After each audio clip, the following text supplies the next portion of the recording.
So I'm filming inside of my church today, but I'm actually going to be talking about all the work that has to be done outside of the church on this episode.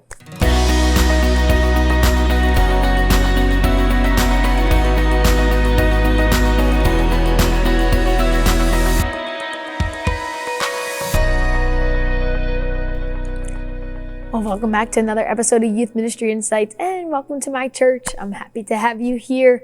But what I'm going to talk about is a little bit about the evangelization that has to be done outside of the church, outside of these walls of our parishes, where we love to be inside and pray and worship the Lord. But there's so many youth and young adults to reach outside of these walls. A few ways to do that I'm going to share about. So the first way is on the church steps. There are so many youth who come to the church for a regular Sunday Mass, which is great. Many of them with their families, sometimes on their own, which is even better.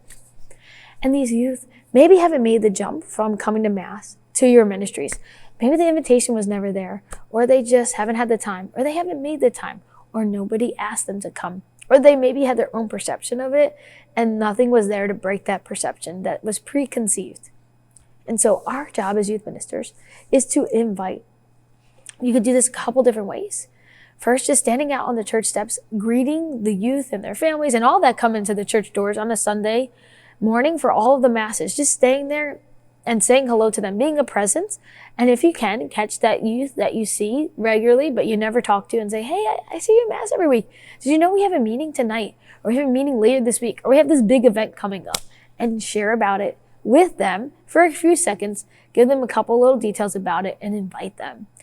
Another possible way is to have some information, maybe some literature, a schedule, maybe even a poster made up with some details of your ministries, where you are set up outside of the church and you basically have a little info table.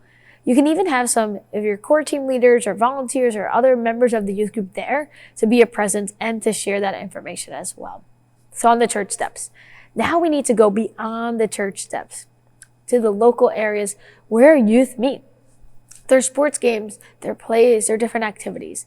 And to do this, have other invitations from other youth to watch their games, to watch their plays, to watch their shows that they are involved in, and to be a presence there. Not only are you supporting the youth in your program, but you're meeting other youth, other parents, other people, teachers, those that are there. You are being a presence to them as the youth minister, and in turn have an opportunity to even share about your ministries, possibly to them. You can also take out an advertisement in, sometimes they have like with plays, especially with the high school musicals, where the youth themselves sell advertisements to be in that particular playbook or brochure that has to do with that event that you're attending. I always make sure to tell the youth, oh, I'll buy an ad for you, because it not only helps them, it helps the ministry or the group they're a part of, but it also helps you to be able to just evangelize, to have your logo in there, maybe a little bit about your group, or maybe a little QR code that scans and goes to either your Facebook page or your website. And so having that advertisement in there gets seen by so many, not only the youth, but parents and people that maybe have a young person that they know that they might invite, or maybe the young person themselves. The last way I would say is allow opportunities to come to you. Don't miss those opportunities by the Holy Spirit. And so if you see a young person maybe that is working at the store, at the store that you're at, and you're shopping, and they have a crucifix on, or they have a miraculous medal, I never miss an opportunity to share, oh, that's a beautiful crucifix, and let an encounter, an experience that they want to share about the faith with you, that conversation happen. And maybe it will turn into an invitation for them. One time I was at Sam's Club, which I do pretty much weekly to shop for our ministries.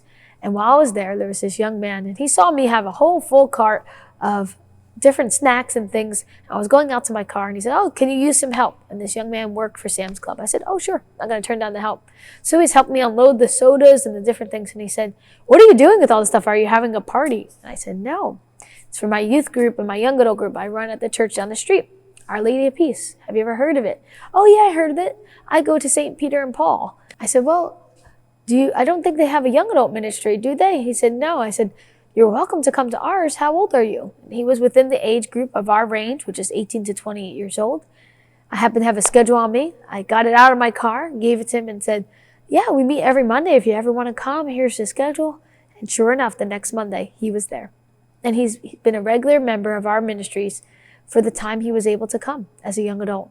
And he was wonderful. He went on to become a Eucharistic minister at his parish and be very involved in his parish ministries. And so you never know what that invitation for them to become, for a young person to become part of your community can do. And so allow the Holy Spirit to open up those opportunities. And in turn, you'll be touching the hearts and touching the souls of the youth. God bless.